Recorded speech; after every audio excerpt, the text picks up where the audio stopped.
Hi guys! Welcome back ulit sa ating channel. So to this video, meron na naman akong i-share sa inyo na product. Nung nagdaang Pasko kasi may nagbigay sa akin ito. So wala akong choice kung hindi gamitin. So ito siya. Glutaboost at Abony. Magkaiba ang texture nitong dalawa. Itong Abony, powdered siya. Ito naman, parang basa siya. Parang may tubig sa loob. Ito, from Skin Lab. Moisturizing cream salt scrub siya. Tsaka ito. Sa kanilang dalawa, ito yung gusto kong, ito yung paborito ko. Ito yung lagi kong ginagamit. Kunti na lang nga siya, hanggang dito na lang. Tapos ito namang Abony, kunti pa lang yung bawas niya. Parehas naman silang maganda. Pero mas gusto ko to.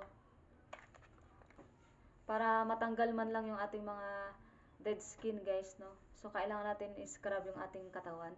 Pwede nyo siyang gamitin 3 times a week. Hindi lang mukha ang pwede nating alagaan, pati na rin yung ating katawan.